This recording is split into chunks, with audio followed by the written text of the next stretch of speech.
is my 2023 Audi S3 Premium Plus.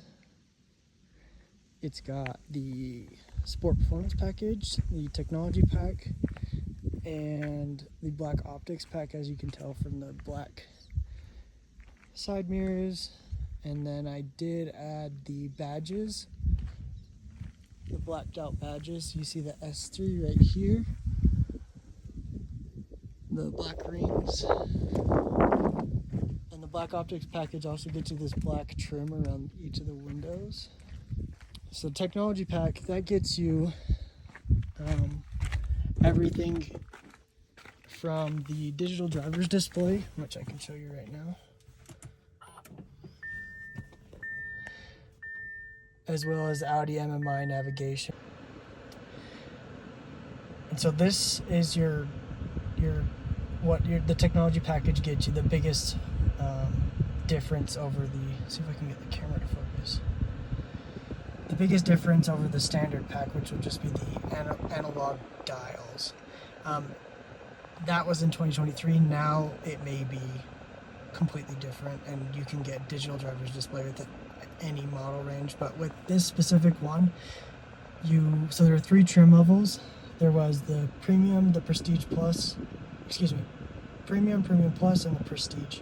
I got the Premium Plus, and it has every single option on it except for the Matrix LED headlights, which I didn't think that I needed to spend the extra money for those. So let me take you through, let's turn the car on just for a second. So, comprehensive review of the interior. Overall, steering wheel feels great. There are some hard plastics in here, and the one thing I do wish I had are felt trimmed door boxes. I did have that in a previous car that I have. So with this car, this is my 3rd vehicle on this platform. I owned a 2017 Volkswagen GTI, and then I had an Audi A3. I'm not sure which trim level it was. It was a 2016 Audi A3. I think it was a Premium Plus as well. It was an S-line, but that's besides the point. Overall interior, the buttons are still the tactile ones, which you get on this generation. Not tactile, but they have the good button click feel to them. In the newer generation, they're haptic feedback. People either love them or they hate them. Then with this is one of the coolest features I think you can see. So if I can get my finger in that, this is touch sensitive, so I don't even have to click it in order for it to tell me what it's already on. It shows me it's already on auto. But then if I do click it, it shows me I have low beams on, side marker lights on, so that's just like the fog lights on the sides and on the rear, and then lights off completely. So if you're sitting in a drive-thru and you don't want to blind the person in front of you, that's usually not a problem in a small sedan like this, but it's nice to be able to turn them off. Especially in this car. This car has very bright LED lights. When I turn this signal on, I've been driving to places where my dad's been falling behind me, and I turn my signal on, and the LED light just with the signal is so bright that it lights up every reflective thing on all the street lights, and it's kind of, it overpowers every other light coming from the same side of the street that you're on. It's the most noticeable, let's just say that. So going into here, you've got these arrows, and you can change from the MMI navigation screen, which I really wish that they would loop that into the Apple CarPlay so that you could float that up here. But that's what you get. You get the Audi MMI navigation screen. And then you can get your media. So if you want your music showing there with Bluetooth, it would show there. Now this is the information page that I stay on for the most part. It gives you your fuel level, your consumption, your average consumption. So this resets every time you start your car and start a new trip. It also goes with the short-term memory. And then underneath that, you've got long-term memory, and it will show you how many miles this has been tracking. So this has been tracking for 13,000 miles. So this energy consumption screen is really cool. While you're driving, if you are driving, it will show you how much your accessories in your car are, how much gas your accessories in your car are using. So right now I just have the air conditioning on. It's only on slightly, so you can see it's not using anything according to the gauge, but it does tell you when you have, like in the winter, if you have your seat heater on. So I'll turn my seat heater on and I'll show you my left seat heating, which is cool.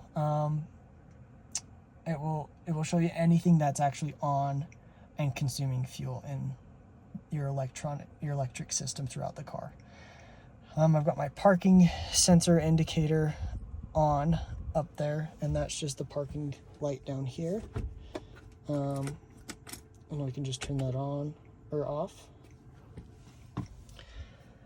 And then I've got no media source in right there, so it's not, that usually will display my music and what is playing, regardless if that's Apple CarPlay or if that's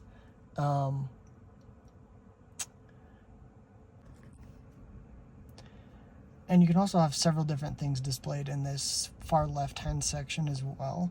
If I press this menu button right here, I can do different things like lap times if I want to set a lap time on a racetrack, which I don't know of anyone who's really tracking their S3.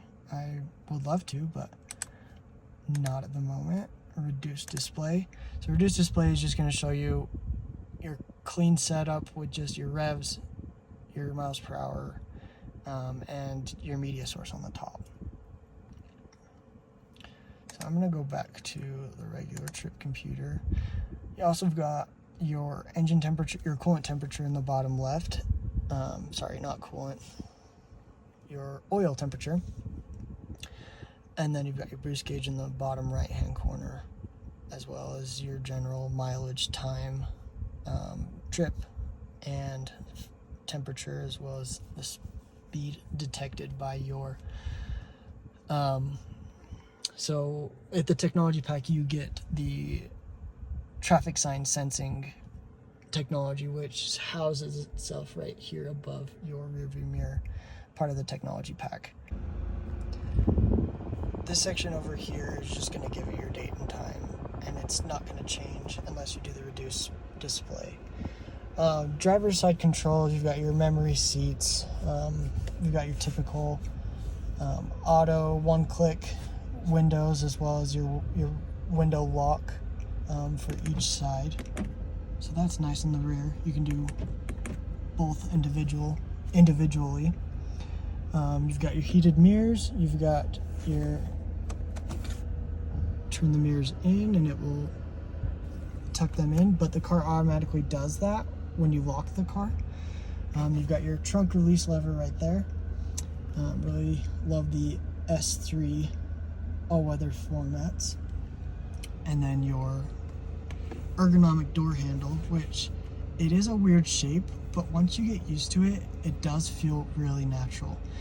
Also, with the technology pack, I just remembered, you get this sensor which will light up orange, which is the black. This is one of my favorite integrated infotainment systems that we have in the Audi lineup. It's the most integrated into the actual car.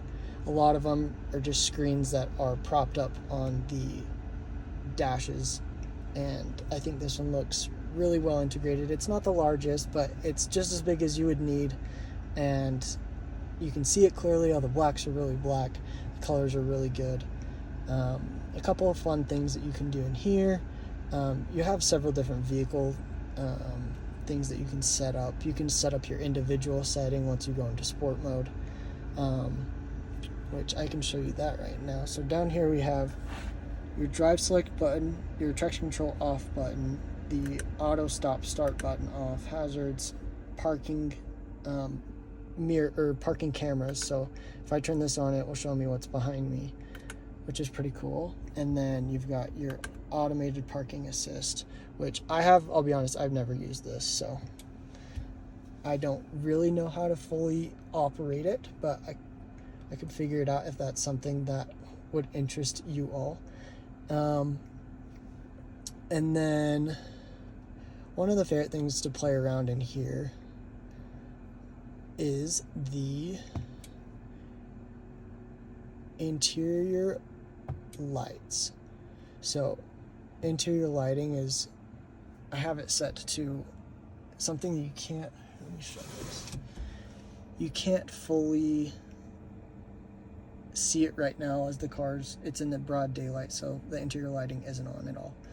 But you've got several different pre-selections that you can, which Impulse, which is a red with white, yellowish orange, maritime, and then Audi Drive Select. So this is going to change based off what drive mode you're in, and I currently have individual set as that.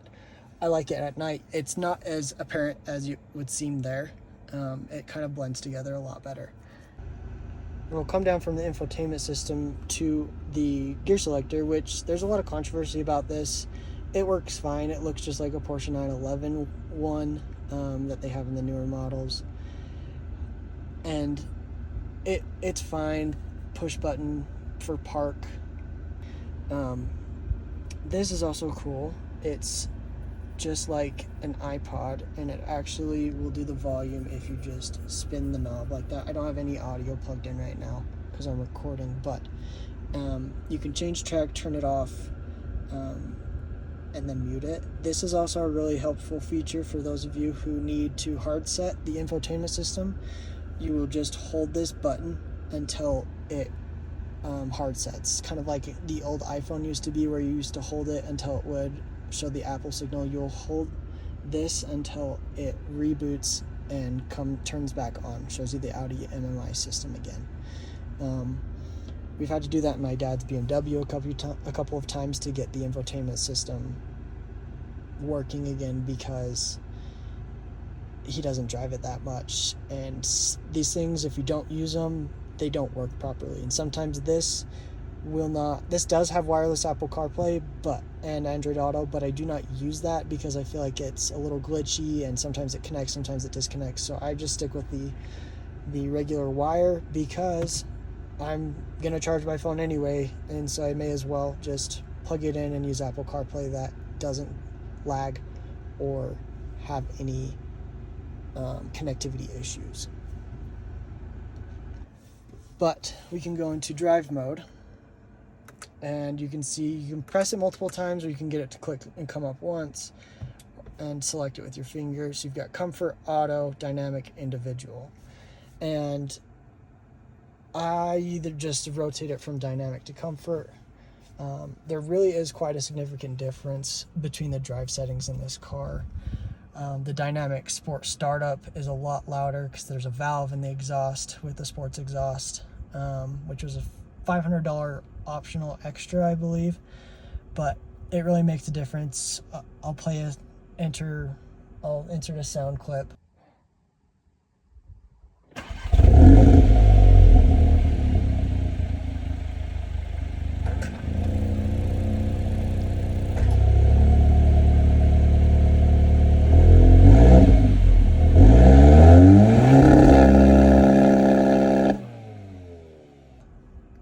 But this car really does hold its revs a lot higher, and it handles significantly differently while it's in dynamic mode. It's got the auto adjustable suspension, which comes with the Sports Performance package, which really changed the dampening and makes it much more aggressive. The steering gets heavy, so it feels good in the corners, and that's part of the reason why I love this platform, is because when you do get it in sport mode,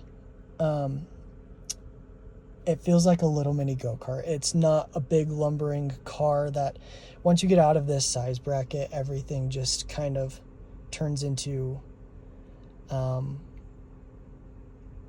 little bit more cumbersome because of its weight, and I feel like this is just the ideal size for a good daily commuter that's also comfortable, practical, and fuel efficient, believe it or not. This car gets I've been getting around 29 miles to the gallon on a tank, which is about 400 miles. You're running really close to empty on that, but goes, and it's only about 14 gallons to fill up. So it's only about, well, here in Utah, it's about $45 to $50 to fill up the tank completely with premium fuel, which isn't terrible for a daily commuter car, and you can get about 400 miles on the tank.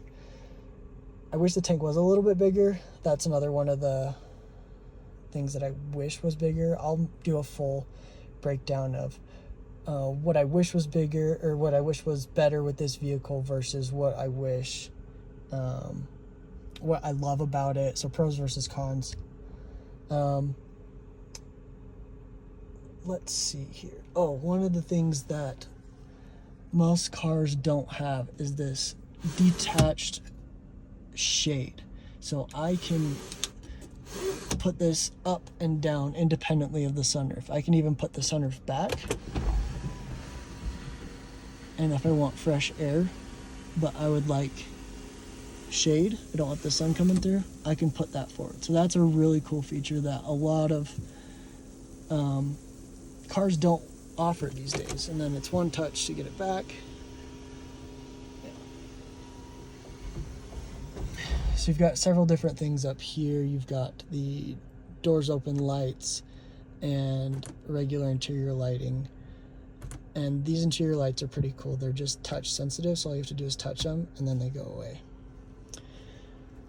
The interior on this vehicle, I specifically chose out the gray interior. I'll be honest, I didn't select the sports seats, so the stitching, the quilted stitching wasn't initially selected, but I think when I spec'd it at the dealership, they did not think that the car would sell if I didn't purchase it, because they weren't sure if I was going to buy it once it got here, which I always was going to buy it, but the dealership wasn't sure, and they weren't sure they could move a vehicle without these signature seats. So I think they spec'd this $1,250 option regardless of what I actually wanted in my vehicle. And then when I got there, I told them I didn't spec these seats. They discounted those from the price. So that was pretty awesome. I got lucky there. And then one of the big things with this car that you're always going to see on this platform, so that's the GTI, the A3, S3, Volkswagen Golf R is the same thing as the GTI, just a different engine. These actually share engines, the Golf R and this S3. Engines and tuning specs particularly, except for I think the new Golf R has a few more horsepower than this one actually does. But across all these vehicles, storage is always an issue. There's no place really to put your sunglasses. There's just a few things in there. The glove box it's okay. It's good enough for what you need to put in there, but my glove box is a mess right now. It's got a bunch of napkins in it for emergencies. Yeah, that's the interior. People are upset that they got rid of the square bottom steering wheel. I was a little bit when I first got the vehicle, but I've come to like this steering wheel just as much as the flat bottom, the square bottom steering wheel. And I have thought about getting a carbon-tastic steering wheel for this car, but I haven't done it. This car is all stock, 100% stock. I have not done anything to it but add clear bra to the front. But would love to hear you guys' thoughts and opinions about what I should do as far as upgrades, modifications, tuning. I have thought about doing an APR Stage 1 tune, but waiting for the warranty to expire, which I believe is 40,000 miles. So we've got 7,000 more miles to go on that. Sorry I forgot to film an outro for this video, but if you have any questions or comments, feel free to drop them in the comment section below. Be on the lookout for more reviews. This is my first one, so it's a little rough around the edges, but bear with me, and I'll bring you better content as I progress and get better at this. Thanks for watching. Remember to make someone smile.